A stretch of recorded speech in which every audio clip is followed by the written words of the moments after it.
football season continuing to fly by, like it or not. It's almost to the end of the season already. We are now officially in turn 4, heading to the checkered flag, Alex Guest. This season, man, it sure is flying by and flying by quickly. So good to be with you on the Saturday morning scramble on this beautiful Saturday morning as we are broadcasting live from your local Ingles markets today. We are at 8650 Asheville Highway in Bowling Springs. It's the Springfield location right across the road from Mountain View Prep. So would love to talk a little high school football with you. See you this morning. Alex will sign autographs.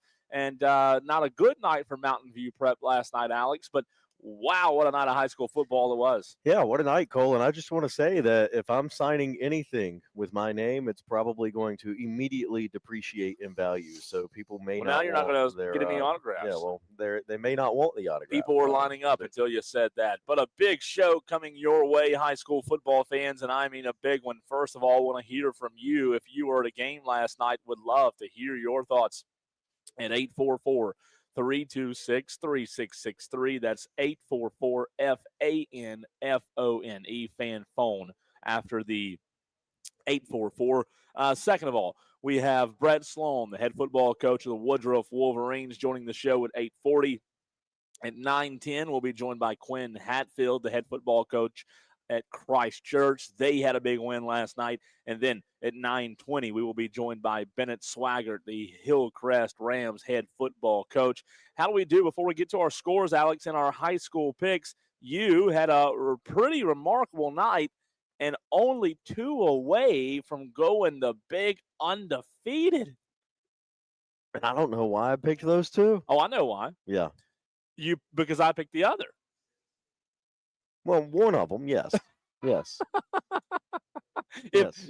I've quit asking, well, Alex, why'd you take Liberty? Well, I know the answer is going to be, well, it's because you picked Chesney. No, I took Liberty. You did take Liberty, because and that one hit? A friend of ours, a friend of mine and my wife's, Jeremy, he's an assistant coach over at Liberty. Can't pick against Jeremy. Oh, you had inside information. I had inside information that Liberty was going to beat Chesney. Well, wish you'd have shared that with me. But you were 2 away. You went, let's see. 23 and 2. 23 and 2. 23 and 2 last night. Could be better. Incredible. Only by 2. I was one right behind you at 22 and 3. I got 3 wrong last night. I got Southside Christian St. Joe's wrong. I picked St. Joseph's. You picked Southside Christian. What a win for Southside Christian last night. Huge win, man. And that's a statement program win too. They've got something special going on at Southside Christian. Mountain View Prep, you and I both picked. That one did not hit. Obviously, Woodruff won big, Alex.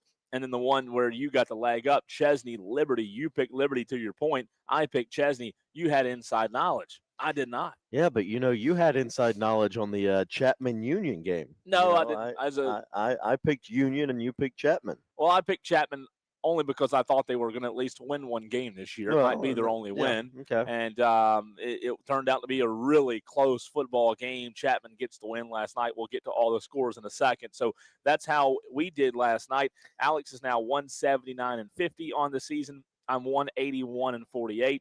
I asked you last night at halftime if I could get to 80%. I didn't think I could, but now you're close. I'm at 79.04. What do I need? Are you a mathematician? You need me to not get scores wrong. You know, did you get any wrong last night? I did well so far. I did not get any wrong last night, but I will say I did get the one wrong last week that I texted you about middle of the week. Yeah, Pendleton. Pendleton. Yep, Pendleton and whoever they played last week, Walhalla. Yeah. And so want to apologize to all the Pendleton fans out there saying they were that upset. you lost last week. They were upset. They were living. When I got back to the radio station, they were lined up. I want to apologize to you, Cole, for saying that you went 20 or 19 and 5, and you actually went 20 and 4 last week. Pretty good. So good job. And you went to 20 you. and 4. I went 20 and 4, but who cares about my picks? Now you are only 2 behind me. 2 behind you. So the gap is closing. Yep. What's your game plan? If I were a post-game interview, what's your game plan going forward to close the gap? Well, Sticking a microphone in your face. I need to go and look at the film and see who I think is going to beat who next week. And then I'm going to let you make your picks. So that way I can strategically say whether or not I want to pick against you. Or what do you think your record would be if every week you could not see my picks? About the same, because most of the time I just pick with my No, heart. you don't. You pick because of what I pick. Well, I pick because what you pick on the ones that I really feel like are true toss-ups. Yeah. And it's like, well, if we are going to have any discrepancy and not just be the same person, chalk, Yeah, I'm with you. But a big night last night. We've done pretty well in our high school picks. We'll see if we can get the 80% before the season concludes. Alex, week 9 now on the horizon. But let's not waste any more time. Okay. Let's get right into it. People are tuned in, listening on 97.1 FM in Spartanburg, 97.7 FM in Greenville, on the Odyssey app, on the iHeartRadio app. They're watching the show on Twitter, Facebook, and YouTube, and they want to know what the scores were from last night, what happened last night in high school football. Alex Guest, you have the scores. Well, I want to know what the scores were last night, so let's give it to them. Yeah. Let's do it. Greenwood defeated Woodmont last night 49-7. Final in that game. Hillcrest a 49-20 winner over Easley. Greenville and Malden, a good game brewing there at Serene Stadium. Greenville a 21-13 win over the Mavericks of Malden. TL Hanna gets a win over JL Mann 55-17, the final score in that ball game. Dorman and Wade Hampton went about how we thought that game would go. 52-7, Dorman a winner over Wade Hampton. It's Burns picking up an 18-6 win over Eastside, a game that you heard the Golden Pipes of Cole Bryson last night on the call of that. 18-6, Burns the winner over Eastside. Gaffney got a 49-20 win over Riverside last night. It's Spartanburg 21-7 winners over Boiling Springs. Emerald blanked Southside 61-0 final in that ball game. Westside 48-21 winners over Fountain Inn. Wren 45-28 winners over Lawrence last night. Walhalla gets a win over Berea 35-14. It's Blue Ridge 48-24 over Travelers Rest. Seneca defeats Greer 42-13. Daniel, big win 52-7 over Pickens last night. Belton Honeypath 55-28 over Crescent. Pendleton defeats West Oak 40-14. Christchurch a big 52-20 win over Carolina. Powdersville 45-14 winners over Palmetto. Southside Christian, we mentioned it, huge win over St. Joseph's last night, 27-7, the final in that ball game. It is Woodruff defeating Mountain View. This was Woodruff's only region loss last year by 2 points. Well, they got their revenge, 49-28 in a game that the final score made it look closer than what it actually seemed, Cole. 49-28 Woodruff over Mountain View. Chapman and Union County, they come down to just a field goal difference. Chapman defeats Union County 30-27. It is Liberty 35-6 winners over Chesney. Clinton 56-14 over Landrum, bless you. And Abbeville a 57-8 winner over Whitmire. And those are your scores. You notice there were no Skeeza scores last night because Skeeza does the smart thing and they factor in a weather makeup bye week for all of their teams, and last night was it. So no Skeeza schools last night because of the weather. Because they what weather was there? No, they automatically factor in a weather makeup week. I like that. I guess. Yeah. I like it until there's no weather. Well, and then it's like, oh, you're just sitting at home, right? You're sitting at home. Wait. It's a dumb idea. Until I'm kidding. Yeah, no, I mean, what a big night it was last night in high school football, man. We'll start with the one that you mentioned right there towards the end, Alex, because just so happened to be sitting right across from Mountain View Prep this morning. I said incorrectly all week that I thought this was going to be the game of the week, a good football game, close, down to the wire. Well, that it wasn't. MVP in Woodruff last night. How about the win for Woodruff? 49-28. And you said it just now. Final score not really indicative. That game was never really competitive, not really in hand.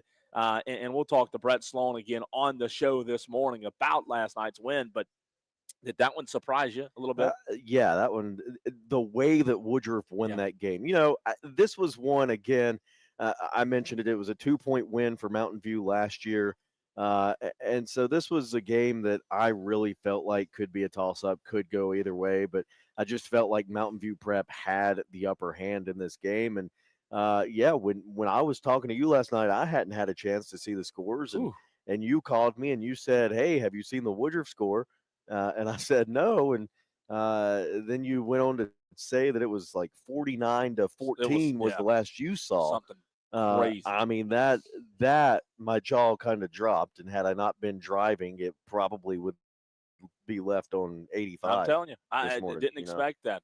Did not expect that at all. And like you said, if you would have told me that Woodruff won the football game last night, that necessarily wouldn't have surprised me. No. But the fact that they won and won in the way that they did, that was what was surprising to me. So a huge win for Woodruff last night. Congratulations to Brett Sloan, the head football coach. Again, we'll hear from him a little bit later on the show, coming up at 8:40. I was told that Aiden Gibson just went wild last night for Woodruff, just had a miraculous night.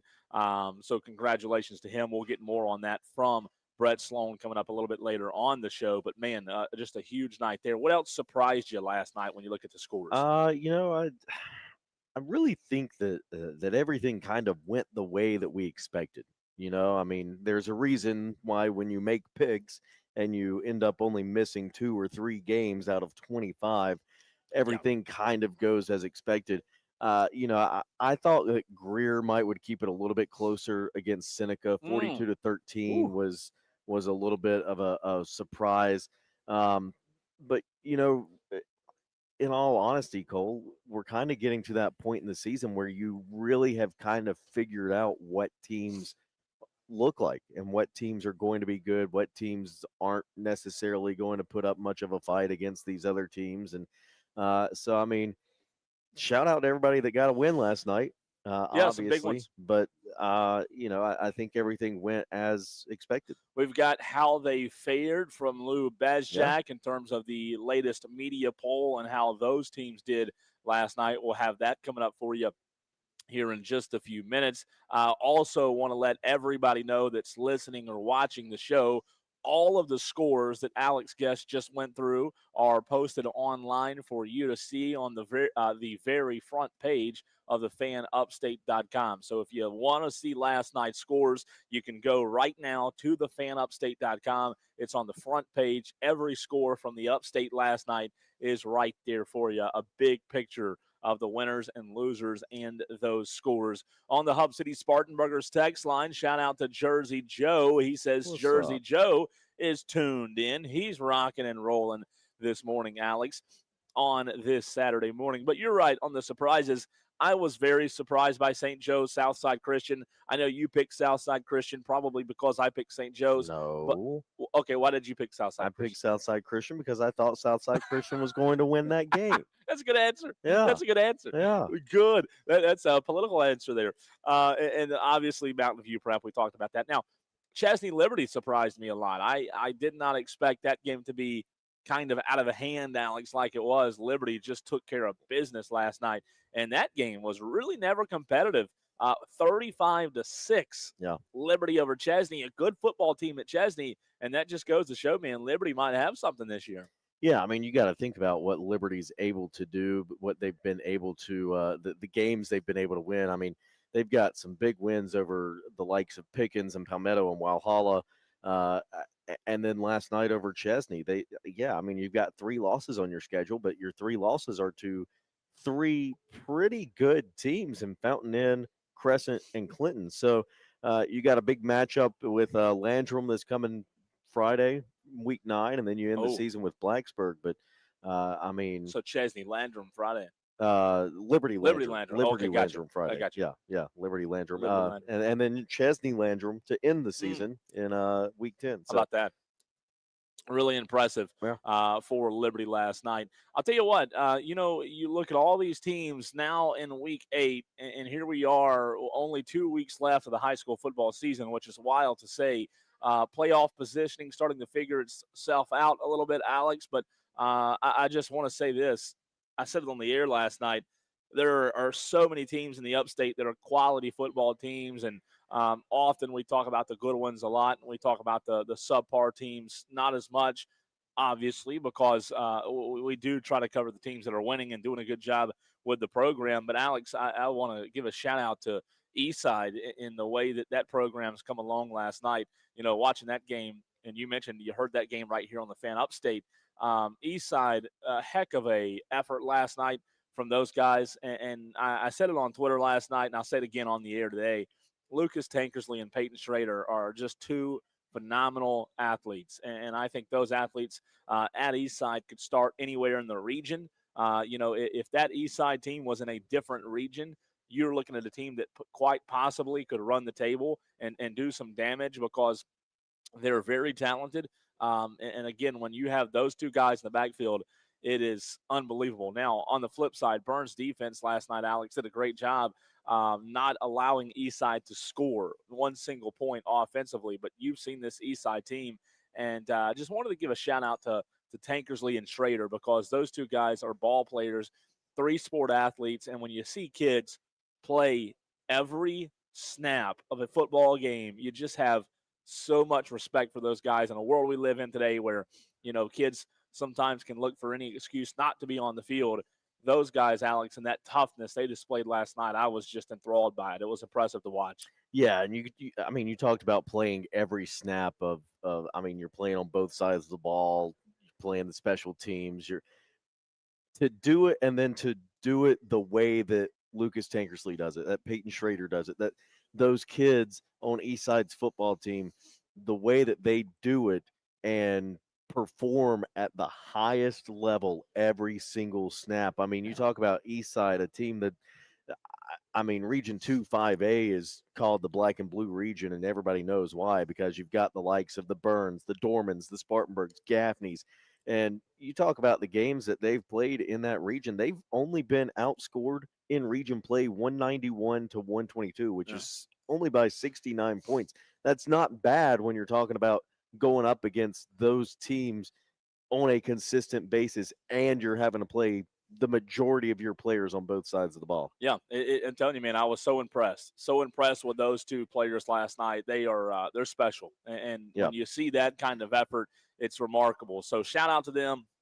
Shout out to Coach Woolcock. We'll dive into that game a little bit more and dive into the rest of them on the other side. But first, John in the Ingles Market Studios producing the show did a fantastic job last night with the highlights of how the Burns game sounded. Here is the highlights. Here are the highlights from that game, and then we will run off to a first commercial break of the segment of the show. Rather, we have a loaded show coming your way. Again, Brett Sloan, the head football coach of the Woodruff Wolverines, joining us at 8:40. Quinn Hatfield coming up at 9:10. Bennett Swaggart 9:20. And also your thoughts if you were at a game last night. Just a big show coming your way. And on the other side, we'll take a deep dive into some of those games last night. Highlights from last night, how the Burns Eastside game sounded right here on the Fan Upstate.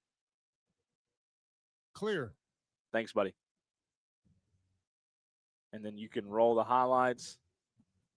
And full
Continuing the conversation from last night's Week 8 performances, I'm Cole Bryson, Alex Guest to my right. We're live this morning at your local Ingles Markets, 8650 Asheville Highway in Boiling Springs. It's the Springfield location. Would love to talk a little high school football with you. Alex, one of the games you mentioned on the scores, which, by the way, are posted online at thefanupstate.com, Greenville-Malden. That was what I was keeping my eye on last night. The Red Raiders get it done 21-13, but you're talking about two good football teams. And, you know, in Greenville County, two football teams that I think are getting better and better. We just had the Malden quarterback on as our player of the week, Reddick Langston, last week, Alex. And we've had Scoot Watson on many, many times. What a game that was. Greenville edging them out and just a 21-13 win. I would love to have been there. Yeah, and look, Malden has been in basically every single game this season. You talk about their losses in region play. I mean, you got a loss to Hillcrest 29-7.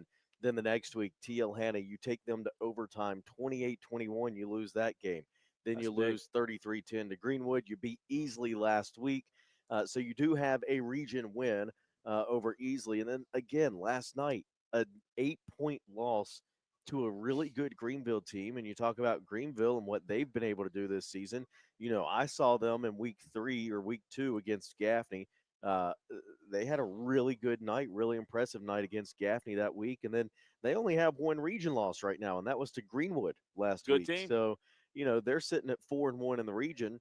And here they are, Scoot Watson in his first year at Greenville, 6-2 overall. Yeah. And looks like they're going to have a pretty favorable seeding when it comes to playoffs. One projection I heard last night was Greenville and Gaffney again matching up early on in the playoffs. And you mentioned it, the job that Scoot Watson's done. Man, it's been incredible. Yeah. He's done a great job there. We all know what he did at J.O. Man, so not really a surprise. But, man, what a big win last night. And seemed like a really hard-fought game between Greenville and Malden. Again, 21-13, Greenville gets the win. In Region 2 5A last night, just a whip around the Region 2 5A, Alex. Dorman takes care of Wade Hampton 52-7. I mean, we can talk about it, but I don't think anybody thought it would be anything other than that, right? No. A big win for Dorman. Gaffney last night gets the win over Riverside, a game in which you were at, and a big win, 49-20. No surprise there. Is that kind of how you saw that one playing out? Yeah, that's about how you would expect that game to play out this season. I mean, look, Riverside, they looked really good in spurts last night, but you never felt like they were putting together a full game of playing really good football. No, unfortunately not. Also in Region 2 5A, Burns defeated Eastside 18-6. Spartanburg defeated Boiling Springs 21-7. And when I'm missing one from Region 2 5A, that's all of them. That's all 8 four. teams. All 4 games last night. So again, Spartanburg a winner, Gaffney a winner, Burns a winner, and Dorman a winner last night. That Spartanburg Boiling Springs game was pretty close. Yeah, seemed like a good game for the better part of most of it. I don't know exactly. I was looking at the final stats from that game last night, and I know that Spartanburg obviously coming off that big win, over Dorman a week ago. I don't know exactly what Boiling Springs is doing in terms of their injuries, in terms of how quickly they're getting back. I know they were dealing with a lot of injured players, but you look last night, Emory Logan, he was really effective in the run game, 14 rushes for 60 yards. Emory Logan, the quarterback, also 11 of 22. He did throw 2 interceptions, though, so those 2 interceptions very, very costly there for Emory Logan. Trey Burke, though, for Spartanburg, 7 of 14, 111 yards, 2 touchdowns. Wasn't asked to do a whole lot last night. And then Trenton Lynch, 21 carries, 150 yards. Those were some individual statistics last night. Offensively, Spartanburg ran 49 plays for 265 yards. Boiling Springs ran 67 plays for 299 yards. So Boiling Springs actually outgained them in a big way, Alex, but Spartanburg gets the last laugh. That game's always, it feels like over the past decade, has always been close. Yeah, I mean, that's a game where, you talk about 2 fan bases that have, within the last, decade, really started going over it, going at each other. I mean, they are just kind of gotten to the point where they're bitter with each other. If you look at that series, the last several games, and you mentioned it. I mean, Spartanburg, they've got a good team. Boiling Springs, they're struggling a little bit this year, and that's about the way I thought that game would go. Just a kind of a 2-score game, and Spartanburg able to come out on top. Shout out to James over at Spartanburg who sends those stats. You know, Alex, it's really nice when these coaches like John Boggs, like these other coaches, do send the stats. Yeah. However, unfortunately, sometimes like this one here, you look over here, I don't want to say its name. I mean, you have to click through 5 or 6 Yeah. different attachments. Can you fix that? I don't know. I don't know if I have that ability to fix that. Can you please fix that? I mean, it is a lot of work going through there trying to find it. And then you got to hope that They're right. The stats are right. Oh, God, you said it, not me. Let's go to the phone lines where we bring in the head football coach of the Blue Ridge Tigers, Coach John Boggs, after a big win last night for Blue Ridge over Travelers Rest. Coach, how the heck are you, man? Morning, Cole. Great. Good to hear from you. Doing fantastic, man, on this Saturday. Good to hear from you as well. Look, Coach, it was a big one last night. You guys looking to bounce back. What went into the preparation, the game plan, in order for you guys to get that big win, 48-24, a lot of offense from the Tigers last night? Yeah, I think it just all goes back to our preparation. Our kids showed up on Monday ready to go to work. You know, it was a disappointing loss last Friday night at home. And, you know, we were out of school Monday, which always concerns you as a coach when you're out of school and trying to schedule practice and making sure everybody's there and on time and nothing else going on. But I mean, to credit to our kids, everybody was there. Everybody was on time. Everybody was ready to go. And we had a great practice Monday afternoon, and then that just carried on into the rest of the week. And our preparation was great, and they were hungry, ready to go out and get a win last night. Coach, what we go do it. Offensively, who were some of the guys for those fans that weren't able to make the game listening in the upstate this morning? Who were some of the guys that were able to contribute offensively last night? I think Ja'Cory Dodd was able to probably have his career high last night. He rushed for close to 250 yards. Wow. And a couple touchdowns. Brylan McCoy came in, was a huge lift for us on offense as well. He scored a couple touchdowns. Gavin Forrester played well as he normally does, you know, throwing and passing. Didn't have quite the numbers he has in some other games, but you know, Corey stepping up. And our offensive line really played well last night too. And shout out to our defense. Our defense got after it all night. We had you know, TR makes it a little difficult on it because they run the option. And, sure. And over the last couple weeks, they've gone more under center running the eye, and that's something nobody sees anymore. You know, used to everybody was in the eye and running toss sweep and running option. That was part of your daily preparation, was the option responsibilities and all that. This week, trying to simulate that, trying to get our guys playing assignment football was really a big part of our practice. But they responded well last night. Coach, is there anything that you do during practice when you do play the funky offenses a few times a year? Is there anything you have to do special? Do you find that as a challenge sometimes?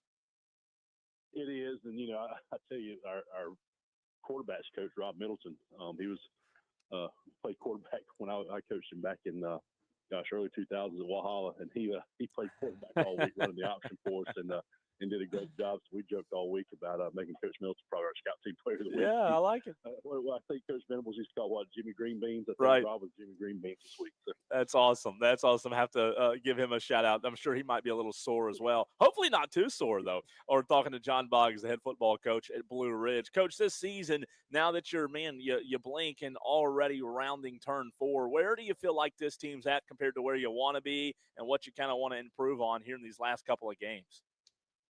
You know, it's crazy. It flies by every year. Yep. You know, we get started and get rolling, and all of a sudden, here we are going into week 9. This group is a really close-knit group. They really enjoy being together. They enjoy practicing together. They enjoy riding the bus together. They're just a close-knit group. I'm really proud of where they are from a, team cohesion standpoint and camaraderie. And that's just, something we'll continue to take with us every week. You got a tough task coming up this week with Daniel Lyons coming to town. Very good football team, very well coached, and those guys, they're going to do what they do, and they do it very, very well. And so we'll have our hands full this week. We'll prepare and get after it, and we got our next 2 at home, and so that's we'll finish up with a homestand here in regular season and try to get that next win. Coach, last question for you before we let you run. You mentioned Daniel, a big one on Friday. What's the preparation look like in terms of Blue Ridge, how you guys start watching film on Daniel? I'm sure that's something you start as soon as you hang up the phone with me, right? Yeah, really. I mean, we we go late into the night on Friday trying to wrap up the past week, and then quick turnaround, go ahead and start getting film out, get it broken down, get all the bean counting done, and get everything ready for our staff meetings and stuff tomorrow. And but everybody's kind of doing their work on their own this today and getting stuff ready, and then we'll get together tomorrow and start formulating the plan and getting ready. Obviously, really good team, really good history. They've played extremely well, and one thing about them is they're not super complicated. Anything they do, what they do extremely well on both sides of the ball and on special teams. So you got to be prepared for that. But our preparation every week's the same. We come in and get the plan ready, and then go to work on Monday. Get the kids rallied back and get ready to go. Coach, congratulations on last night's win. As always, we appreciate your time this morning, and best of luck Friday against Daniel. Hey, thanks for calling. We appreciate everything you guys do for high school football, and have a great day. Absolutely, Coach. You too. That's John Boggs, the head football coach of the Blue Ridge Tigers, leaving you with a Go Tigers right there. And I know he's talking about Blue Ridge. I just wonder if he is talking about Clemson as well, you think, or no? He might be. Or might not be. He might be really mad at me for making that comment. He could be talking about the I got nothing. No other Tigers you can think of? Memphis, yeah. Memphis. LSU. Memphis, yeah. There's LSU. other Tigers out there. You didn't know that? Yeah, there are. Don't you wish you would have taken Princeton Tigers, yeah. By the way, speaking of football, don't you wish you would have taken Louisville last night with your upset pick? Yeah. Oh, my gosh. I bet there was a lot of upset Tolos last night. Are you kidding me? Yeah. I mean, what a game a lot last of night. Upset. Yeah, a lot of upset. Whatever you call those guys. Tolos. Yeah. Yep. Do you know what that stands for? Turn on, leave on. Yeah. How could you not he's know what here. that stood for? He's new here. Hey, shout out to Blue Ridge though. Yeah. I mean, battle for the jug. That is a moonshine jug that they play for every year. That's their trophy, and it's really cool because half of it's painted the blue and gold of Travelers Rest. The other half is painted the black and red of Blue Ridge. How about that? It has been at Blue Ridge now. They won it last year. They won it this year, so they'll get to keep it. Keeping the jug for another year.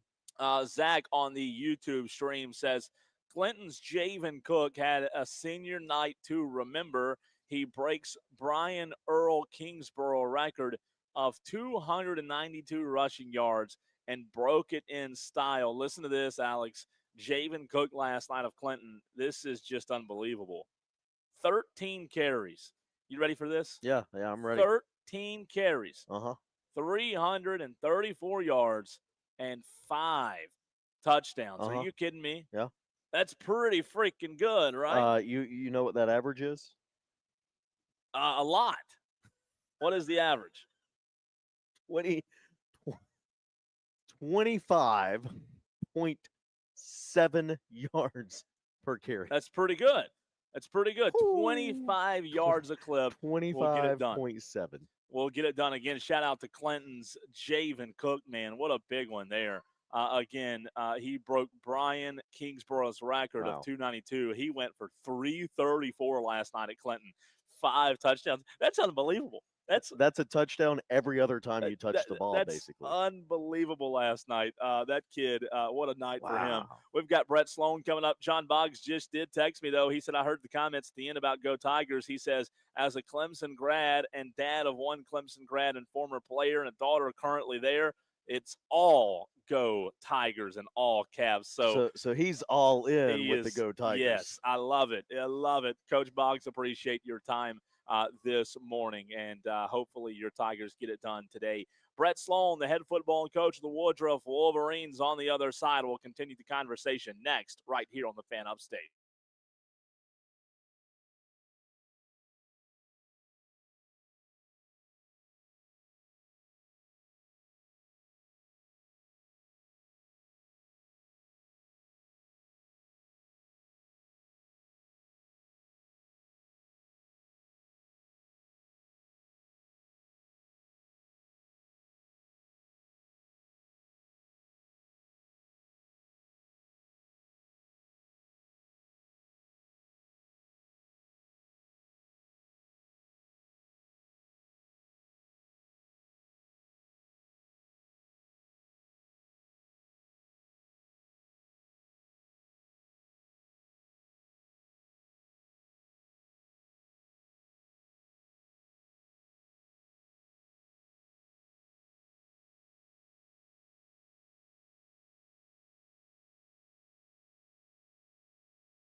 Mike is hot.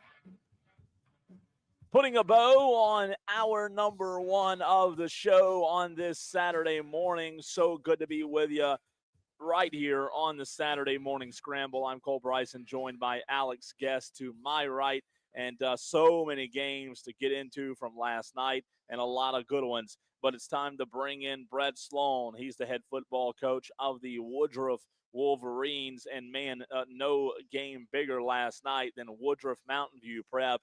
49-28 win over Woodruff, or excuse me, over Mountain View Prep. And John is trying to effort.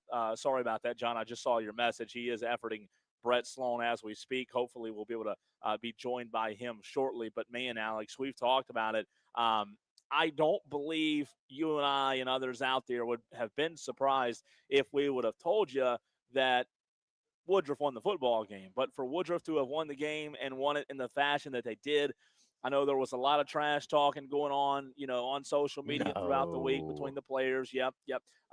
That's turned into a rivalry all of a sudden. The two good teams in that 3A classification. Mountain View Preps now only lost 2 games, Alex, in their entire tenure as a football program. One last year and one this year. And you look at those two programs, that there was a little bit of bad blood last night. I was told that the teams didn't shake hands after the game, that there was a little bit of, I guess bad blood's the right term to use, but I guess it's good to see because you love it. That's what makes high school football fun, as long as it stays between the lines, obviously. Yeah, I mean, as long as it's staying on the field, stays between the lines, like you said. Obviously, I've grown up in Gaffney. I've seen some quote unquote rivalries, if you will, and there is a point where a rivalry will get to be too much. If you want to kind of do this trash talking and that kind of stuff throughout the week, obviously that's fine, as long as it doesn't lead to more than that. And you go out there, you play the game, you prove, you back up your trash talk that you had throughout the week, and you go with it. Yeah, and you know what? You want to continue to see rivalries like that. I love a good rivalry. I do too, Yeah. especially with a new school like Mountain View Prep. And They need a rivalry. They do, but at the same time, there's when you're Woodruff, there's something to be said about having that chip on your shoulder, because we all know how that game ended last year. Mountain View Prep got them by 2 points a season ago, and Woodruff's coming into that game last night, hosting Mountain View Prep, something to prove. And Aiden Gibson, what a night for him, man. Just a sensational night. And he's been our player of the week last year, Alex. He's been our player of the week, I believe, already this year. He's phenomenal. And the Woodruff quarterback, also the player of the week a couple of times. He was one this year as well. And just a huge, huge win for the Woodruff Wolverines. When you look at their region, obviously now they're in prime position right in 3A. Yeah, absolutely, Cole. I mean, you talk about what they are able to do. I mean, they've got Chapman next week in Union County to end out the season. Woodruff does, and then Mountain View, they only have one regular season game left. They've got a week 10 bye, so they've got the game at Broome next week, and that's it for them. So, we mentioned it toward the end of last week's show that was going to be a region championship last night. And, it was. Obviously Woodruff going to be your region champions out of that one. But, I mean, a big, huge win for Woodruff and what you wanted going into these last 2 games that really are just going to kind of be tune-up games. Yeah. No disrespect to Chapman and Union, but those last 2 games for Woodruff are just going to kind of be your tune-up games. Make sure you've got everything in the right place. Too. Yeah. Make sure you've got all the gears turning in the right direction and got a well-oiled machine before you head to the playoffs. Yeah, that seems like that's exactly what will happen. Let's go to the phone lines at 844-326-3663. Speaking of Woodruff, we're joined now by the head football coach of the Woodruff Wolverines, Coach Brett Sloan. Coach, congratulations on the big win last night for your team, and it was a big one. 49-28 was the final, and there was a lot of people, Coach, talking about this as the game of the week, and then this morning a lot of people surprised about the score and how lopsided it was for your Woodruff Wolverines. Talk about the effort that went into last night's win, Coach. Well, I mean, first of all, I think, we prepared really, really well. We had great practices. We had great focus. We had great effort. Our guys were dialed in. Unfortunately, we got a bye. Fortunately, we got a bye. Coming in, so we kind of had 2 weeks to prep. Sometimes that's good to you, and sometimes it's bad to you. And I felt like it was what we needed at the time, and we were able to get some guys back healthy and get them ready to go. And they went out and they performed. They expected to win the game, and they knew they could win the game, and they believed, and that. Then they went out and did what they did. So it was a lot of fun to watch them. And I'm super excited for all our players and our coaches and our school and our community. So. Coach, I guess you're not surprised anymore because you coach the guy every single day, but can you talk about Aiden Gibson? I always send you a text every weekend and say, hey, Coach, you have any Player of the Week candidates? I guess I don't have to send that text because I'm getting it right now. Rumor has it he had a miraculous night. Yeah, he was pretty good. He was pretty good. So, do you have the unofficials on Aiden? Man, it was somewhere 260 rushing, 320 overall, 5 touchdowns. He had 4 rushing touchdowns in the first half. He had a rushing touchdown of 60, maybe a couple of 60-something, and a 32-yarder. And he was just really, really good. But you know what? The team was really good around him too. Yeah. We probably played our best game of the year from. At least in run blocking from the offensive line standpoint, in the run game, I thought we played our best game of the year, and we were able to really run the box against the defense that had been holding people to, very few points, and we were able to get Aiden going, and I credit our staff. They found a way to, a lot of times when you got Aiden, they load up a box, and we figured out a way to, kind of. Some formational stuff that limited them and kept them from doing that, and then he was able to kind of do his thing. But man, it was a great team effort. The offensive line played great. Our wideout, the perimeter blocking last night was unbelievable, and that's something that doesn't show up on the stats sheet. But their effort and their willingness to be physical was really impressive. And something super proud of, So. Yeah, we're joined by Brett Sloan. Coach, one more for you real quick before we let you go. When you talk about defensively, we've talked about the offensive effort, but, man, defensively, you guys were phenomenal last night as well. Talk about some of those guys defensively that came out big for you last night. Sean Graybill was fantastic. Adrian Hill at nose guard was unbelievable. Trayvon Lee was great. Our back end was great. Jalen Robertson, we call Buster at the other linebacker position. It was phenomenal. Jackson McCarley played a heck of a game. Our guys, like I said, on the back end, Ty Moats and, Malachi Thompson and Dre Jenkins back at safety. All those guys played really well. Corey Moats went in and played some big downs for us. Injured, he played both ways injured. Wow. Just unbelievable. And he didn't play every snap, but when we needed him at corner, he went in there and just, an unbelievable gutsy performance by him, and that I can't say enough about those guys. They were super physical. They were unbelievable. They just have motors, man, and they take pride in what they're doing, and they run to the football and they play for each other and they play as a unit, and it's really fun to watch. Coach, was there something a little extra special for your players that you felt like they wanted to win this one in a different manner last night? I think it became a little bit of a rivalry just because of, we played a great game against them last year, and I think it was a game that a lot of people have been looking forward to all year. Obviously, my job is to try to keep us focused week to week, so, but there was definitely a lot of extra hype to this, and there's a lot of very good football players on both of those teams. And I think both teams knew, what the potential implications of that game were. So, there might have been a little something extra to it, but I don't think it was anything other than there's two really good football games, or football teams playing in a really big football game. We don't try to make it much more than that. And honestly, the whole week or 2 weeks really was, look, man, it's just at 7:30. All that other stuff doesn't really matter. It's about who blocks and tackles and throws and catches best, and it's still just football. And you're not going to win the game because you do something extraordinary. You know, you're going to win the game because you do the little things really, really well, and everybody does their job, and, you know, and trust the people around them to do their job, and that's kind of what we did. We just went out there. I told them you don't have to do anything special. You just have to do what we do and do it at a really high level and with great attention to detail, and that's what they did, and that's how you get the what we got to last night. You know. Yeah, Coach. Sounds like you're at a game yourself. Can you give us an update? Well, my son's playing baseball this morning, so we're currently trailing. Okay. But, you know, it's early. It's early. It's just second inning, so I we'll like see. So Oh, we stay at a ballpark now. I love it. But I love it, Coach. But anyway. Appreciate your time, man. We'll talk to you soon. thank you, Cole. Have a good day. Okay? Absolutely. Thank You too. Brett Sloan, the head football coach of the Woodruff Wolverines, after last night's big win over Mountain View Prep, 49-28.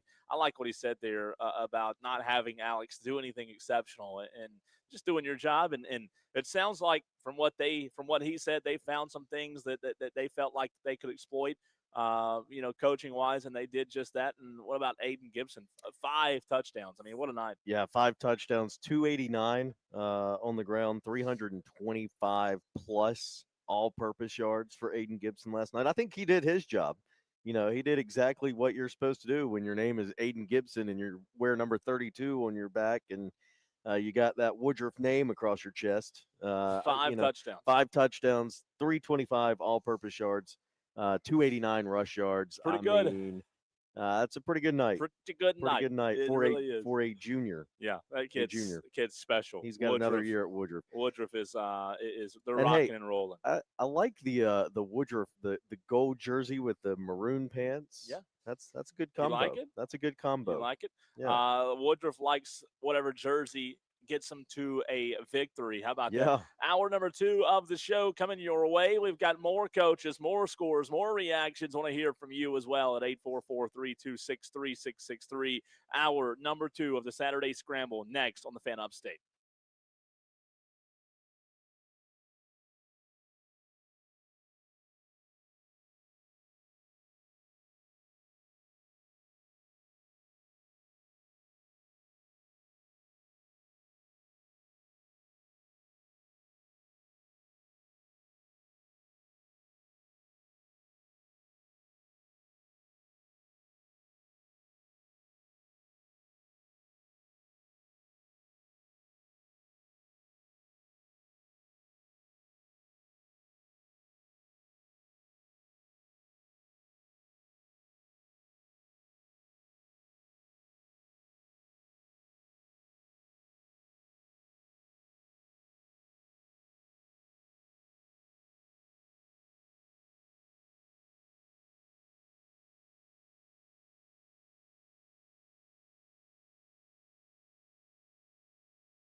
Carolina High School Football. Powered by Founders Federal Credit Union, official credit union of the Saturday Morning Scramble, and your local Ingalls Market. It's the Saturday Morning Scramble on the Fan Upstate.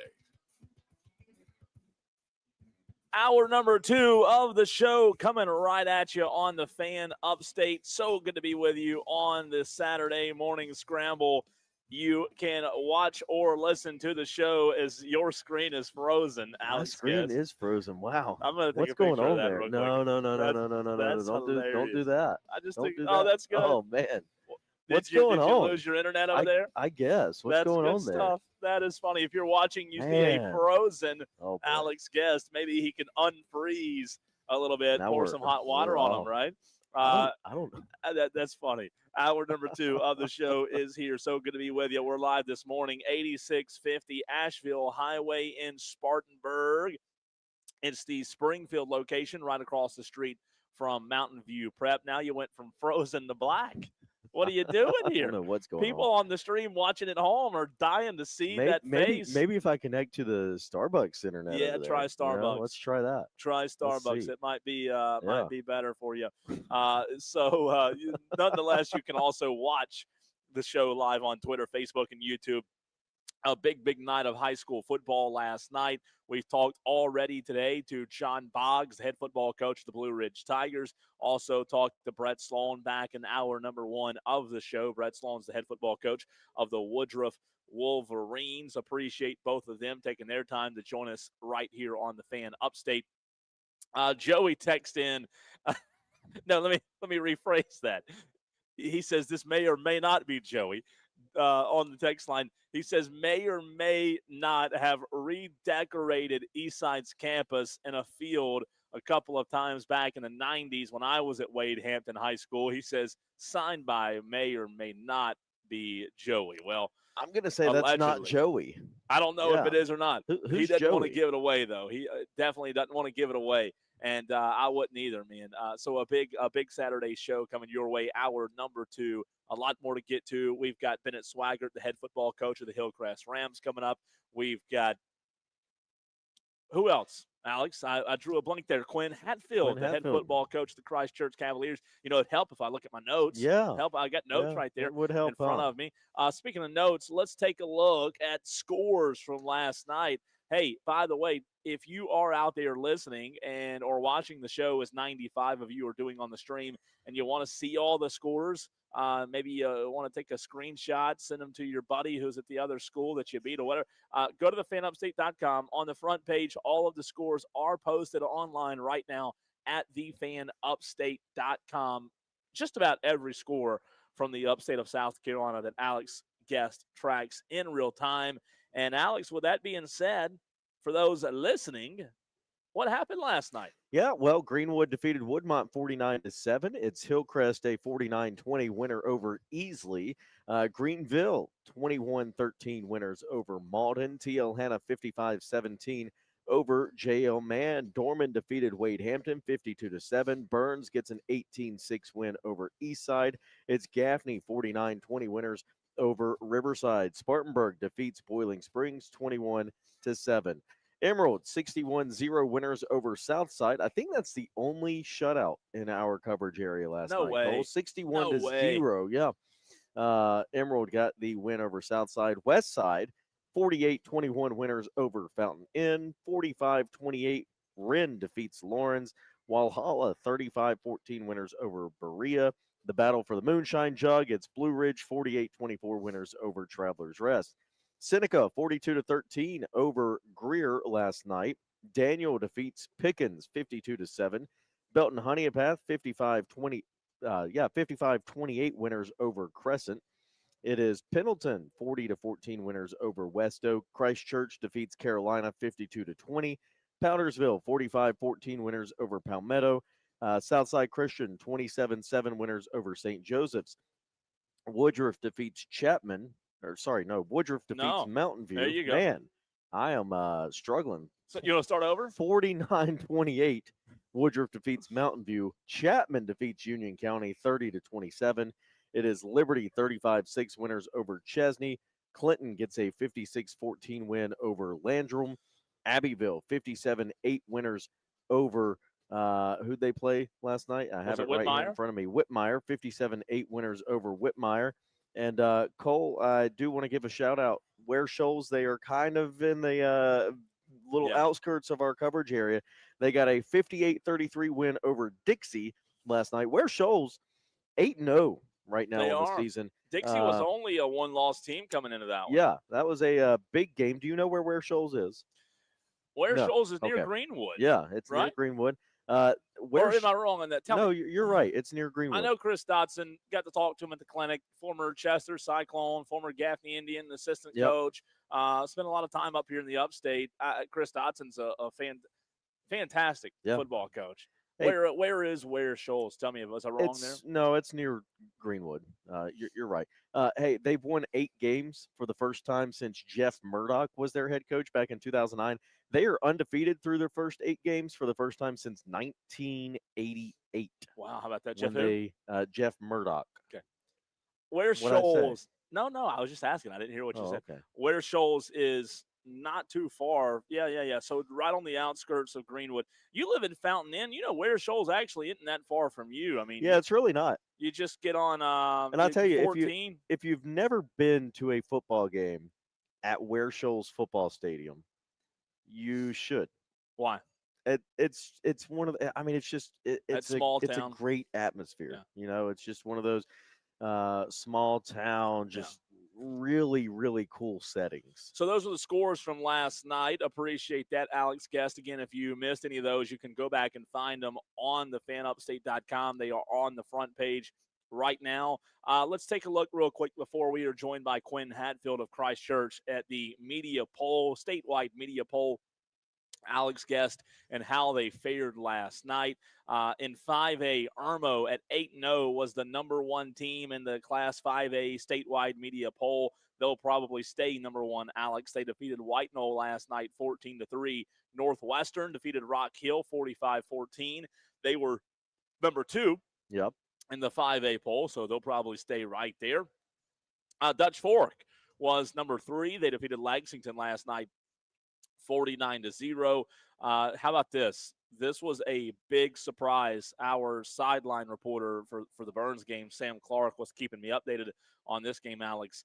Somerville, Yeah. who was number 4 in the statewide media poll in Class 5A, Yeah.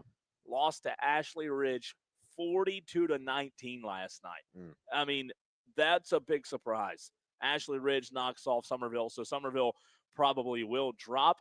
Greenwood, who was 5, they defeated Woodmont last night 49-7. Ridgeview, who was 6, defeated West Florence 29-7. James Island, who was 7, they were 7-1. They defeated Fort Dorchester 48-7.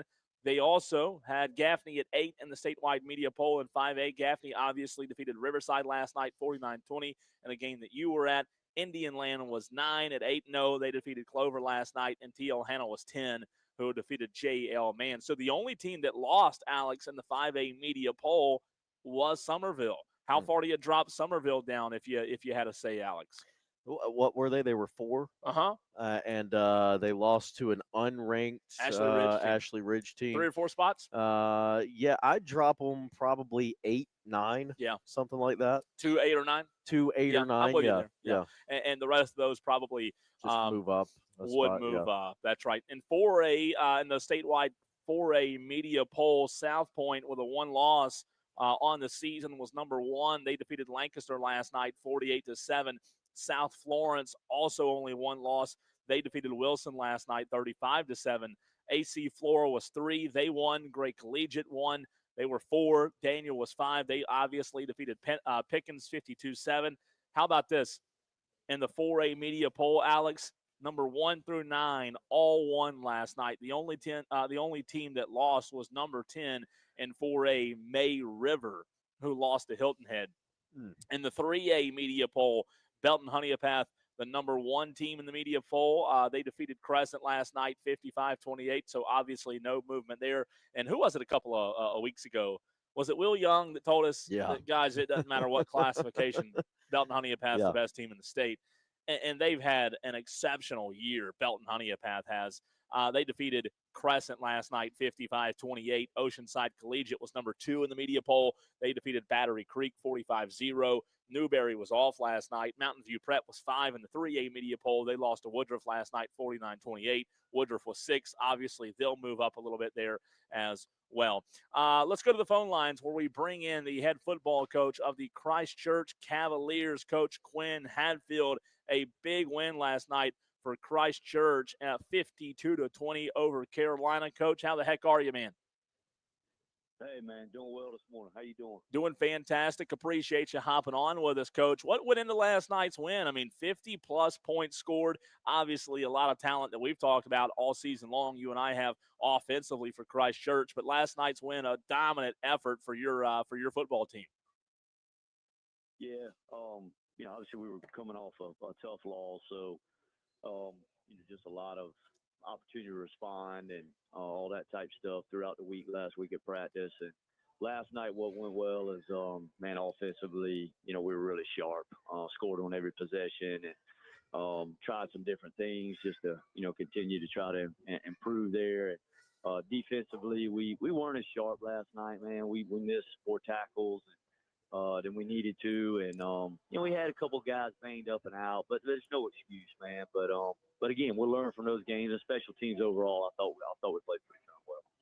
Coach, you mentioned coming off of a loss. You've won several state championships at Christchurch. What is different about a football team for a fan out there that may not understand? What's different when it comes to preparation or focus or mentality or whatever it might be when you're watching practice throughout the course of the week? What's different coming off of a loss compared to coming off of a win?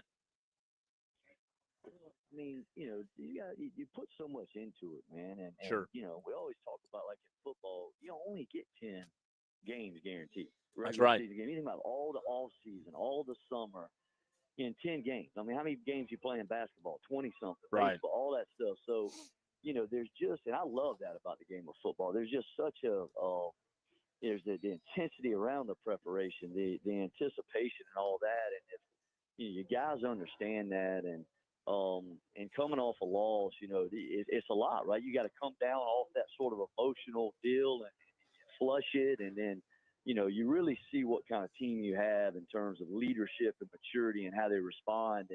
And that's why we play some really tough games early in the year to get battle tested and see how you're going to respond in certain situations. And this has been one of those teams, man. They just keep responding regardless of kind of what outcome is. They do, man. And they, look, they've got a lot of talent.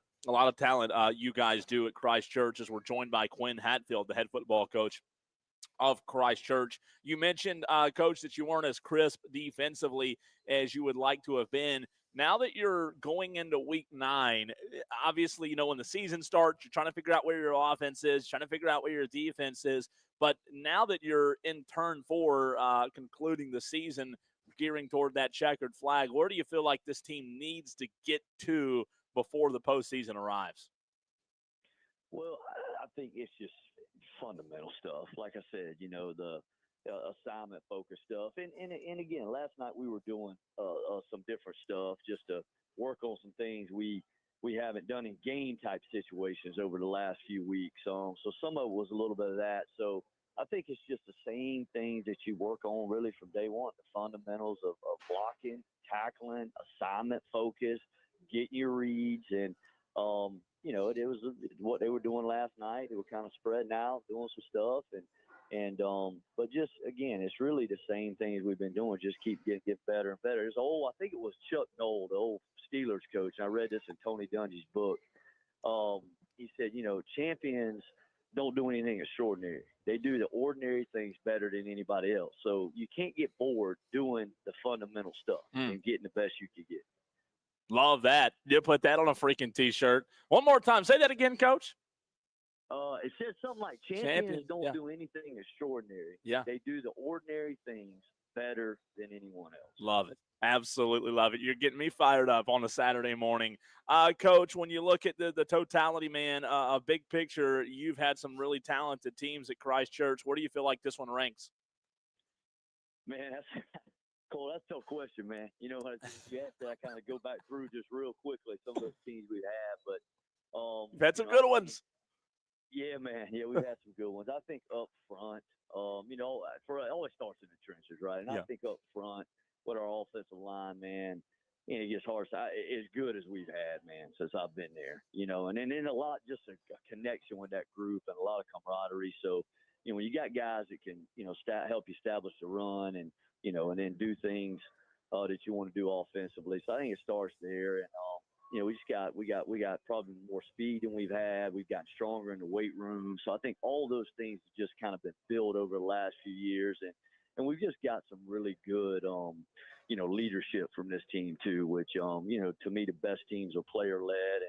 And we've got some good ones. Now, look, hey, man, we're in 3A now. So, you look back at some of those teams and you got to compare sort of competition too. Sure. But it's hard to say, man. No, well, Coach, always appreciate you on this Saturday morning. Not keeping you out of the deer woods because of this interview, am I? Man, I wish I was sitting there in the truck waiting to go get in the woods. I saw you, man. Every time I see that post, I get jealous, man. I know we're not supposed to be envious, but I'm envious of that, man. Listen, I hadn't had as much time as I'd like to, but hopefully after you guys make another deep run, you'll have time to get out there. Looking forward to it, man. Good to talk to you. Absolutely. Appreciate you as well. Quinn Hatfield, the head football coach over at Christ Church. Fantastic stuff, as always, Alex. And when you look at Christ Church, man, they're set up in prime position now after that win last night. They have 2 games remaining on their schedule, and he mentioned some opportunities to kind of tune things up. Yeah, Southside Christian next week, Palmetto to end out the season. So, I mean, heck, you're playing a Southside Christian team next week. It's hot. Just got a win over St. Joe's And a last big night. win. And so that will be interesting. That game is at Southside Christian. Not that really plays too much into the factor when you're talking about Southside Christian, Christ Church, St. Joe's. They're all kind of right there together. They all kind of have that same feel, same environment for but the fact home that team. But you mentioned that those guys are playing with a lot of confidence right now. They've got a lot of confidence after that win last night. I didn't expect that win. I picked St. Joe's last night and got that one wrong. That was one of the 3 that I got wrong. You picked Southside Christian in that one, so you got that one right. But a big win for Southside Christian, a big win for Christ Church, and now they're going to meet up. And you said the final game was against who? Palmetto. Palmetto. So Christ Church ends with Southside Christian and Palmetto. Southside Christian will end with Christ Church and Carolina. So, wow, that's a big one. That's a big game. And that's, you said, at Southside Christian this Friday. Christian. How about that, and if I'm looking at this correctly, I think that is going to determine your region champion. I think. Yeah. Well, you got Powdersville in the mix, too, who's undefeated in the region. So, who does Powdersville? So Powdersville ends with Carolina and St. Joe's. Powdersville just beat Christ Church last week. They've already beaten Southside Christian, so I think Powdersville is going to be your region champion. They're in the driver's seat, yeah. and maybe Friday night between Christ Church and Southside Christian is for second place. Yeah, unless something crazy happened, but probably not going to happen. Powdersville has Palmetto, Carolina, and St. Joe's. They beat Palmetto last night. They beat Palmetto last Carolina night. Okay, and St. Joe's, gotcha. Yeah. So, it's something crazy would have to happen, but you're right. I think that game will be for number 2. Let's go back to the phone lines where we are joined by the head football coach of the Hillcrest Rams, Coach Bennett Swaggart. Hillcrest getting a big win last night. Coach, 49-20 win over Easley. How the heck are you, man? Well, I'm doing great, Cole. I think I need to start this off by saying Tolo Bennett. Let's go. Yes, that makes me so happy to hear. You're the best. Appreciate you as always. See, Alex Guest was making fun of Tolo earlier. I was not making fun of it, man. Coach Swaggart was already at the top of my list. Now he's my favorite coach. Because you know I'm a Tolo. I love it. I love it. Coach, a big win last night for Hillcrest, 49-20 over Easley. Talk about the offensive output, obviously on both sides of the ball. A good game by Hillcrest, but seems like you guys are starting to hit your stride right now. Yeah, no, we done found a little bit salty part of our schedule and able to pick up some wins. But at the same time, our message and our guys is, just trying to get better each and every week and get ready for a run in the playoffs. Yeah, absolutely. And that starts with quarterback. Your quarterback's been sensational. Jackson Free a couple of weeks ago, 2 Friday nights, just 2 incompletions. Talk about what he was able to do last night. Man, he's really kind of in the past couple of weeks, he's getting the ball out of his hands, Cole. He's seeing things, not making games so hard. Just focusing in on his pick or his read and going through his progressions and really being a distributor of football. I mean, I think last week he threw 4 touchdowns to 4 different receivers. And I think last night, if I'm not mistaken, we had 3 touchdowns thrown to 3 different receivers. So it's not like he's just throwing jump balls up to Megatron. You know, the kids out there, you know, being a general of the offense, and it's really fun to watch.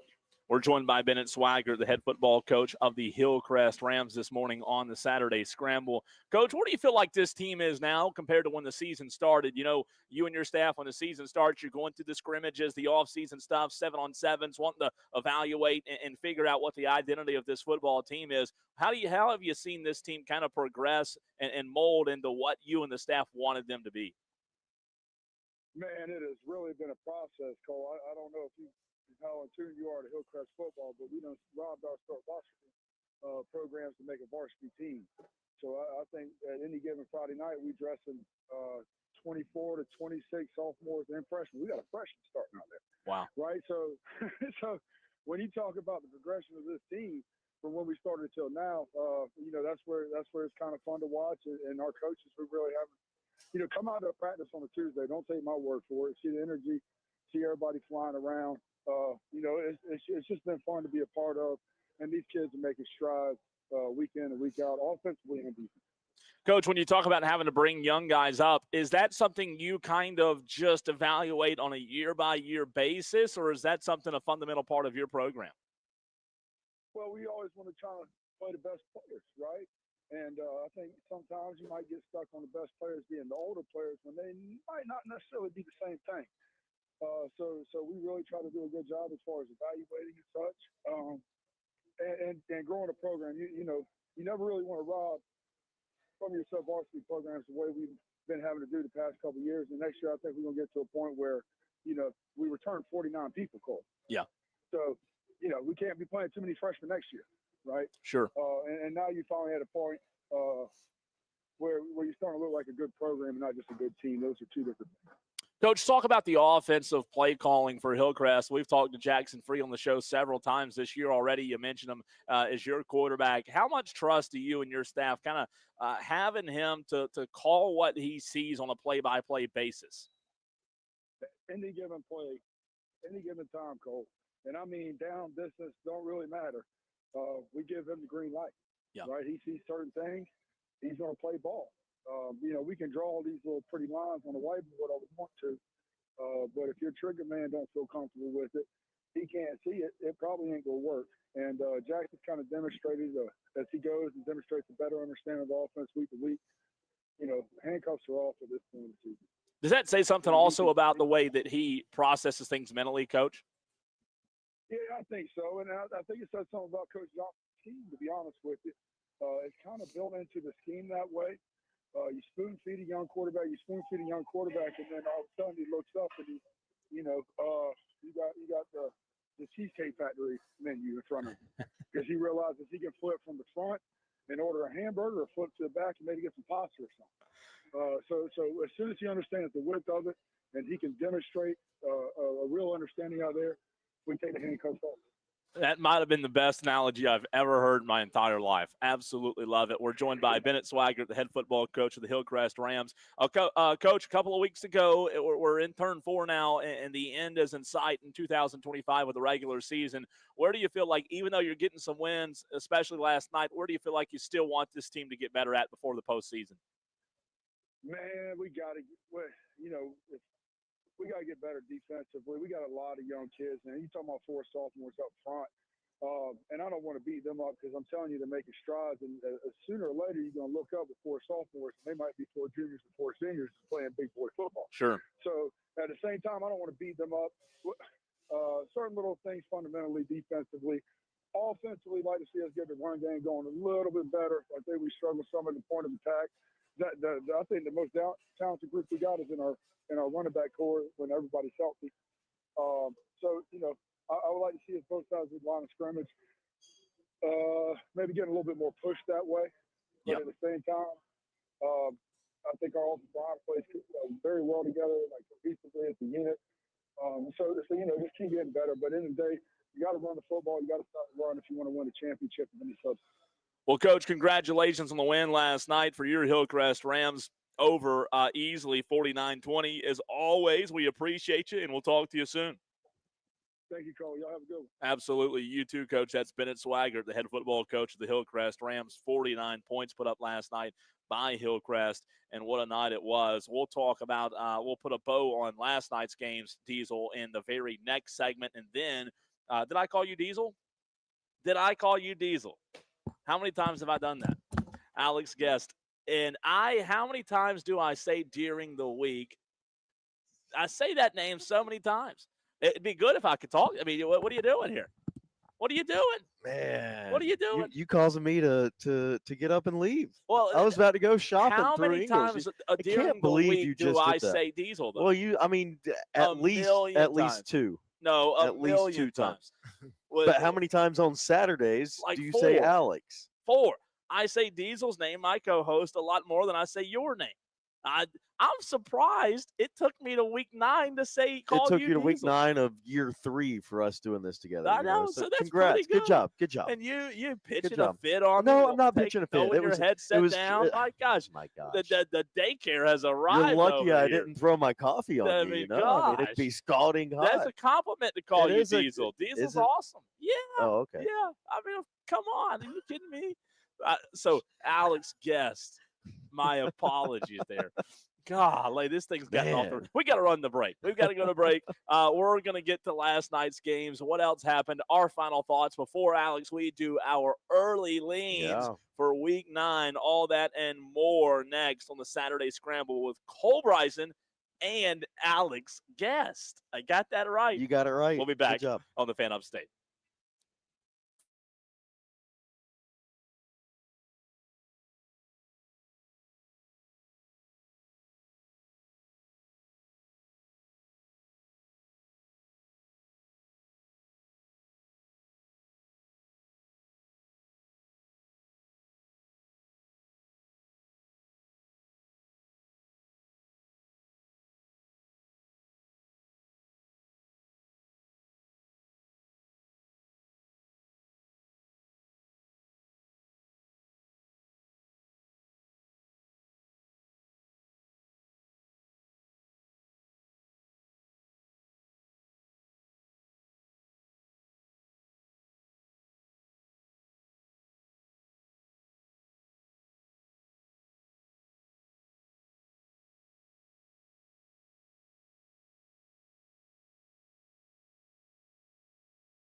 High school Mike football is rules hot. on the Saturday morning scramble. Only on the Fan Upstate.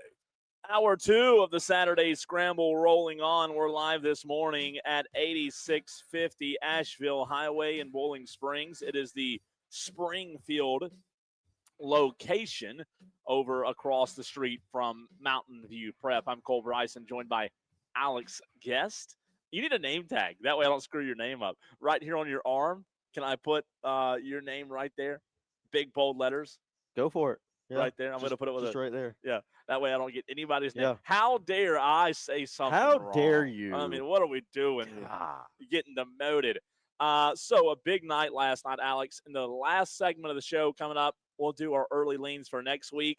But one more time, before we kind of put a bow on Week 8, which is crazy to think we're already in Week 8, let's kind of give our final thoughts. Also, some region standings. We talked about with a few regions earlier in the show where they kind of stand in terms of region winners. We know that in some regions, Alex, still playoff positioning being figured out, like in Region 2 5A, Dorman Gaffney this Friday night's obviously a huge game in terms of how that region will shake out. But our final thoughts on last night's games, it was a lot of fun following along. You and I did really well in our picks. You only lost 2 games last night total. I lost 3, so you one-upped me on the records last night. You were 23-2. I was 22-3.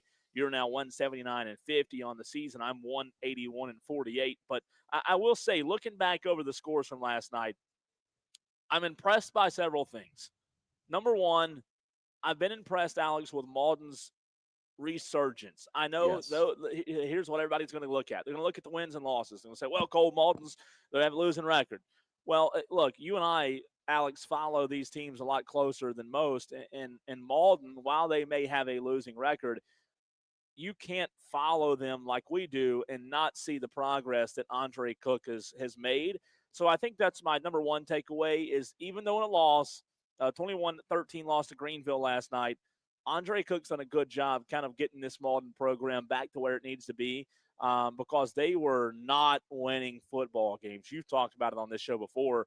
They went a long stretch without any wins, Alex, and for them to be kind of gearing back towards that area of winning football games, it's good to see, man, because they've got some talent over there.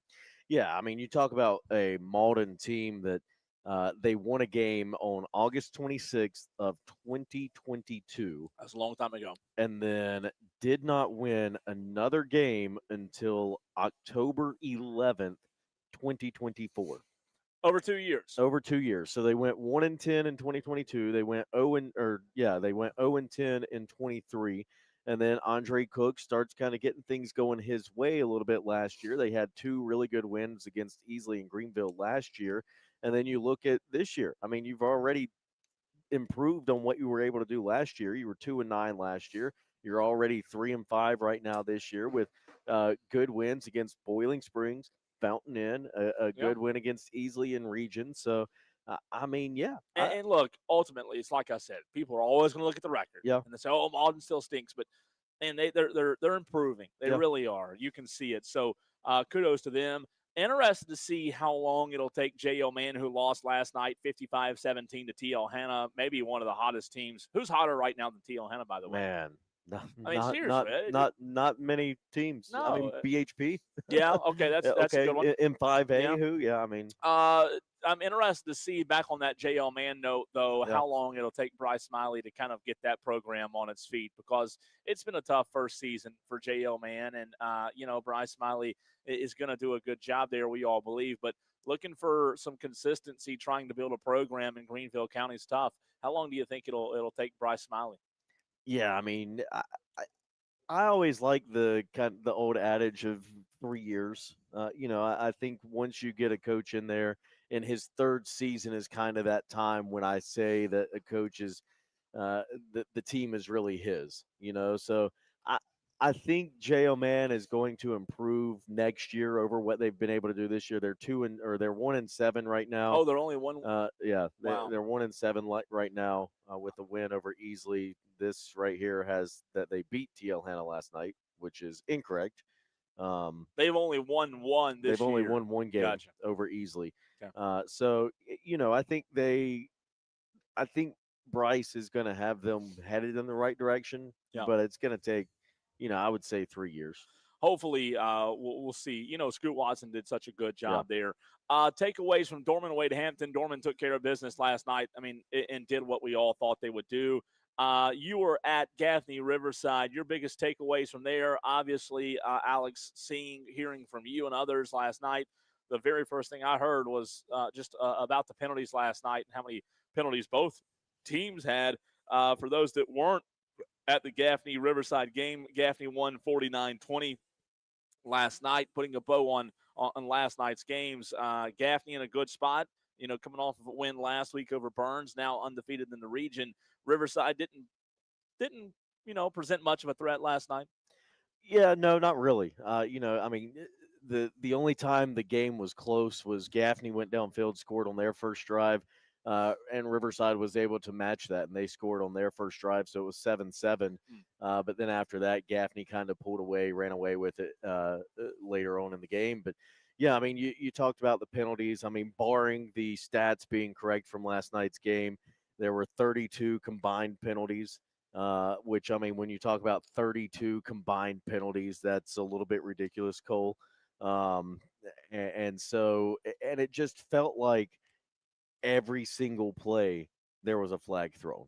That's hard to watch. And so it really never felt like either team, whether it's Gaffney or Riverside. And Gaffney kind of ran away with the game, but it never felt like either team could really get in a rhythm because, I kid you not, Cole, on at least 2 drives that I know of in the second half, there was a flag thrown every other play. Did they just not run out eventually of flags? Well, you'd think that after you throw the flag like 3 times, somebody comes out and takes it. It's kind of like timeouts. Maybe that's what we should start doing. Yeah. Allocating a number of flags to the officials. That way, when they hit their quota, they're done. No more flags. If you listen to our friend Brock Hamrick on Gaffney's broadcast last night, they have like the ref mic'd up or whatever, and it sounded like late in the game that the ref was getting a little hoarse because he had been talking all night. Sounded like the ref was a third member of the broadcast crew last night. I think he was. Just keep the ref's mic on up. He's going to talk the whole time. It was ridiculous. But again, like I mentioned earlier, Riverside showed spurts of a good team last night, but just never really was able to get it put all together. Spartanburg defeats Bowling Springs. My takeaway from that is Spartanburg's defense getting it done. But I will say Bowling Springs' defense last night as well, holding Emory Logan and that offense to under 250 yards, really impressive. Spartanburg, I was told after the game that Trenton Lynch was a little banged up. Again, not really from a reliable source, so not sure, the extent of his injury in terms of the running back's injury at Spartanburg. We'll wait to see how that one shakes out because they'll obviously need that guy going forward. But, what you hear after a game, you usually let it go in and one ear and out the other because sometimes it might not be true. But Spartanburg, a very good football team, 21-7 win over Bowling Springs last night. Credit to the Vikings for getting that one done. Maybe a little bit of a trap game coming off of the big win over Dorman, the walk-off field goal. They didn't allow it to be one. And then also last night, Burns Eastside, the final game in Region 2 5A, 18-6 over Eastside.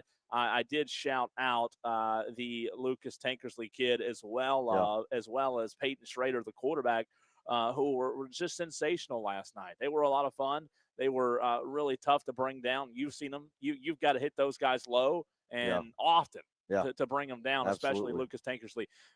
Burns' defense, though, I will say, I think Burns' defense, Alex, played probably the best defensive effort I've seen in years. Not allowing Eastside to score. This was an Eastside team that came into the ballgame averaging 30 points a game, and they held Eastside scoreless last night. Only 6 points from Eastside came off of a pick 6 from Kane Rogers. So I think that Burns defense maybe are starting to find their mark a little bit because I was worried that the Burns defense would have their work cut out for them with the Eastside being as dangerous as they are. They held Tankersley to 50-something yards on the ground, and we've seen what he was able to do. So it was a big night offensively for Burns, though, Alex. You're talking about no Trey Segura, no Jackson Buckley, no Nick Watson, 3 starters, and you've seen Trey Segura.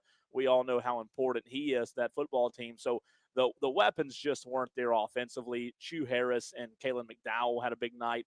Kane Rogers still a little bit too turnover happy for the Rebels, but getting out of there with a win last night on homecoming, obviously the goal there, because homecoming sometimes can be a little tricky as well.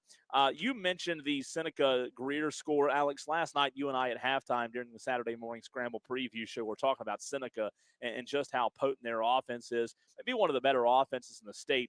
I thought Greer might be able to keep, I think you said this in hour one, I thought Greer might be able to keep that score a little bit closer last night. 42-13, Seneca just won and won big. Yeah, that was a huge win for Seneca last night. Just the way that they were able to put it on Greer and get some of those big plays that they needed. Cole, I've had the stats from that game pulled up. Yeah, there they are. So, I mean, this is great radio. 42-13. 42-13, Seneca the That's final. the But that is the stat. That's the stat you needed to hear. That's the only one. But, Gavin Thomas, 9 of 16 for Seneca passing, 110 through the air, one touchdown. Amari Werner, 24 carries for 341 yards, 5 touchdowns for him last night. Ooh. So, he carried the team on his back. My goodness. That's an average of 14 yards per carry. So, wow. And then Jerb Hunter had the 5th touchdown, the receiving touchdown through the air for them, 6 receptions for Hunter for 70 yards. So, I mean, a great night last night from Seneca.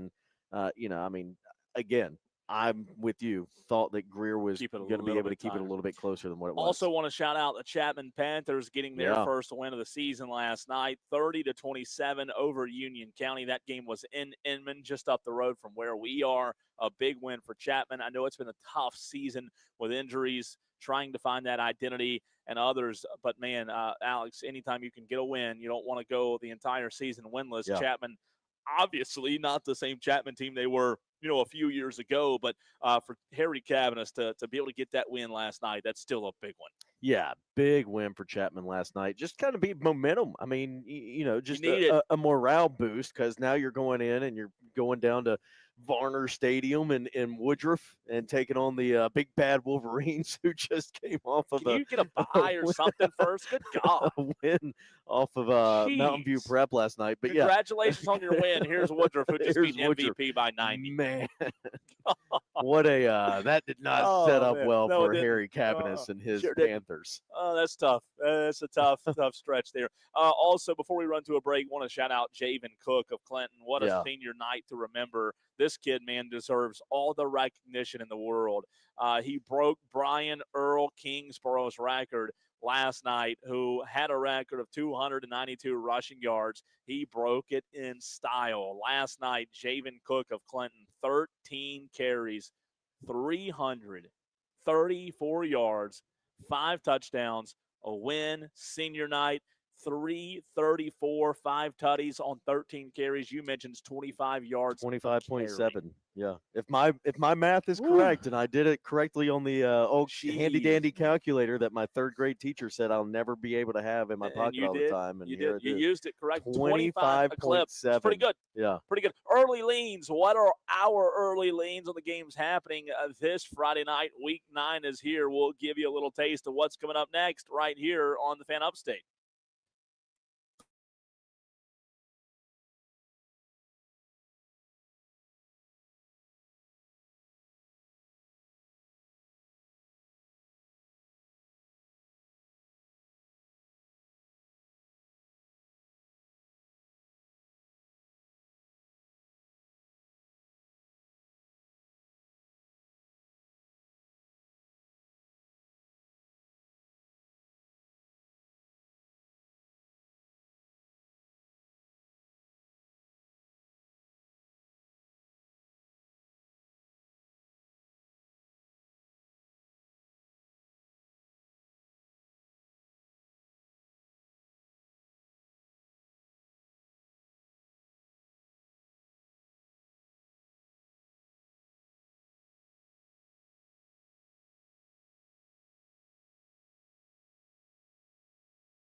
Powered by Mike Founders Federal is Credit hot. Union and your local Ingles Market. This is the Fan Upstate. 97.7 FM Greenville. 97.1 FM Spartanburg. Streaming everywhere on the Odyssey app. Final segment of the show. I'm Cole Bryson. He's Alex Guest. See, I got your name right there. You like that? Good job.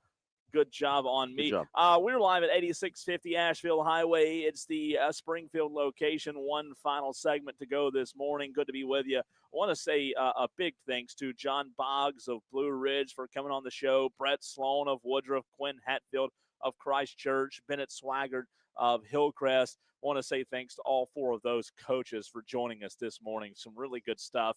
Good coaches, good people, and man, we're lucky here in the Upstate to have as many good coaches as we do. Just also better people. Even Bennett Swaggart. I love what he's a Tolo. You hear that? He is a Tolo. I love Bennett Yeah. Swaggart, man. He's awesome. I'm a Tolo. You are. Oh, look who's here. Speaking of the devil, the Tolo queen herself, Melissa Level of Wow. Ingles Markets, strolling in, making the grand entrance. How are you? How about those How about Knolls? Miami last night? They lost. Did I just break the news to Melissa that Miami lost? Live reaction. The biggest Florida State Oh, fan, man. former Florida State cheerleader. Yeah. Good to see you, Melissa. Heading to Wofford today? Wofford Furman. Furman Wofford, Yes, yeah. here in Spartanburg. Yeah. TV game. Melissa Level, you going to make a TV Nice. appearance? Halftime. I Can't need you to tell set she's my- in her Saturday best? Yeah, but she's always dressed to the yeah, best. you're right. Oh, Pete Yannity and Melissa Level. I love it. I love it. Melissa Level's always looking fantastic. She's the best. Appreciate her so much. And that's a big one today, Wofford Furman, Yeah. just up the road in Spartanburg. Alex, let's do our early leans for week 9. High Ooh. school football week 9 is here. Obviously, we don't have time to go through every one of them. We have, 25, 26 games next Yeah, week? sure. Let's start with Greenville Hillcrest. Okay. Early lean here. This could be a good football game. It's over at Hillcrest in Simpsonville. Greenville coming off of a win last night. Early lean, Alex, do you have one? Don't have one on that yet. Well, No. you have to have one. Well, I have right to have now. one. Yeah, right now. I didn't say make a okay, pick. okay. Early lean Uh-huh. is going to be Hillcrest. Mine too. Bennett Swaggart and the Mine Rams. too. But, Yeah. man, I think that could be a good little football game. Yeah. Maybe Hillcrest blows Could them out. be. I don't know, but I don't think so. I think it's going to be Yeah. a fun one. Let's see here. Early lean, Boiling Springs, Riverside.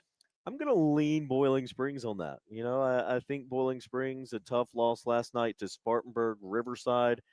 You know, I've seen both teams play, and Boiling Springs is a tough, scrappy team, and they can get a win when they need to, and I think they're gonna get a win. You know, I agree That with made no you. sense, but yeah, I agree with you, but I also think like Riverside beating Eastside last week really surprised me. Yeah. So it wouldn't surprise me here to see Riverside make it competitive. I love Gideon Merritt. That kid's, you saw him last night. He's fun to watch. Yeah. He's a it gamer. is. I think ultimately you're right. Bowling Springs will probably get it done. That's my early lean. Oh, what about this one? 2 big ones in Region 2, 5A in Roebuck. Gaffney Dorman early lean. You'll be at this one, Alex Guest. What are your thoughts on Gaffney Dorman early lean for the region championship? If the Indians can close it out, they'll be outright region champs. Region championship on the line, and that typically bodes well for both of these teams when a region championship is on the line. So, you know, man, I don't know, because I've heard so much good about Dorman. Give me Gaffney. You know, it's interesting. You look at where we are in the season, Yeah. and I've heard over the last week that Dorman had some guys go down. Was it last week? Especially Big 90, Christian Warning, who was the best player on the defense when I saw him a few weeks back, and I don't know that he's going to be back. I think Dorman at full strength, I think they're a really good football team, but when you talk about some of their best players and potentially not playing on Friday against Gaffney, that changes things, man. At the high school level, you got to have your best players out there. So I don't know. I tell you what, you're right. I mean, it's going to be a good one. Dorman can run the football. I think for Gaffney, they've got to figure out how to not allow Dorman to run all over them like they allowed Riverside and Burns to do. Yeah. Dorman can run the football. And Are you going to this game? You're going No. to be at this game? No. No, Okay. you will be at that game. Okay. I will be at Burns, Spartanburg coming to Okay. town, the Vikings, another big one. And, boy, this one's going to be tough. Burns getting some guys healthy. And who's your early lean on this one? I'm going to go with Burns. I've seen both of these teams play, and I think Burns has the upper hand. I think they, especially that being a home game for Burns, it's a big home environment. We know what Nixon Field is. You've been at Nixon Field all season, and awesome. the improved when the lights go out at Nixon. I mean, that's when the lights go out in a good way, not somebody turn them off. not somebody turn them off. So when the lights go out at Nixon Field and they, I think Burns is going to have the upper hand in this one. It's going to be a good one. It really is. Let's see here. Early lean real quick. We're running out of time. Seneca Pickens. Seneca's offense is scoring like $1 million right now. $1 million. Crescent Chesney early lean. Yeah, I'm going to lean Crescent. Isn't that kind of a tough game to pick? I'll flip a coin come Friday Crescent's afternoon. a good team, man. Yeah. I think they're like 5-2, Yeah. 5-3, something like that. Something like that. They're a really good football team. They're a team. They're a football team. And Chesney kind of going the wrong direction right now after last night's loss to Liberty. We'll see. I think I would agree with you that I would lean Crescent. Hey, Pendleton, Belton, Honeypath. That's been a good game over the years, Alex. That is a But good game. how do you not lean in the direction of BHP right now? Well, they are, undefeated. They're 8-0 right now and playing really, really good football, outscoring their opponents 388 to 72. They gave up their first points last night since a Week 3 game against Westside. So you're going to have to really run the hills now, buddy. Yeah. Make them pay. Punish them. Giving up some points. I gotta go with PHP. Christchurch at Southside Christian. This is a big one. What's your early lean on it? My early lean is going to be Southside Christian coming off the, I hope that game last night for Southside Christian, the big win over St. Joe's, I hope that doesn't hurt them and bite them this week. That's and a big game. give them too much confidence, but I think they are going to have the confidence needed to come in. And, they're hosting Christchurch. So it's a big one. I think they get the win, but we'll see. I will lean Christchurch, early lean. This is a huge game, a little bit of a rivalry game here at stake. Two schools, Alex, that you know are not far. I think they can walk to, each other's campuses, not too far of a drive over there to Southside Christian. This is going to be a lot of fun. And then last one, MVP Broome. That'll be an interesting football game. MVP coming off of a loss. Broome has shown some really good signs of offense this season. Early lean here. My early lean is going to be MVP just based off of what happened last night and the bounce back. Bounce back. And unfortunately for Broome, I think MVP may come out and open a can of what. Well, I think they're going to have a bad taste in their mouth, that's for sure, and they're going to want to get it out. So, man, it's going to be a lot of fun. Week 9 high school football is here, and guess what? That's all the time we have this morning on the Fan Upstate. It is sad. It goes by fast when you're having fun. For Alex Guest, for John Galloway back in the Ingalls Market Studios, I'm Cole Bryson, the Saturday Scramble Week 9 edition. We'll see you next Saturday morning live in Powdersville. And until then, you can follow us on Twitter at The Fan Upstate. We'll see you Saturday morning from 8 to 10 a.m. right here on The Fan Upstate. Clear.